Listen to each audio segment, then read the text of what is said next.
দেশের সকল সরকারি স্বাস্থ্যসেবা প্রতিষ্ঠানে হাম এবং সন্দেহজনক রোগীদের সুচিকিৎসা নিশ্চিত করতে বিশেষ নির্দেশনা জারি করেছে স্বাস্থ্য অধিদপ্তর।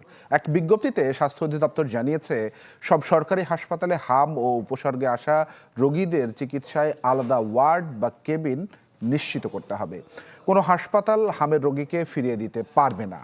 এছাড়াও নির্দেশনা বলা হয়েছে, হাসপাতালে আসা রোগীদের দ্রুত ভর্তি এবং প্রয়োজনীয় চিকিৎসা নিশ্চিত করতে হবে। হাম আইসোলেশন ওয়ার্ডে পর্যাপ্ত চিকিৎসক এবং স্বাস্থ্যকর্মী রাখা এবং একজন রোগীর সঙ্গে একজন অভিভাবক অবস্থান করতে পারবেন বলে জানানো হয়েছে।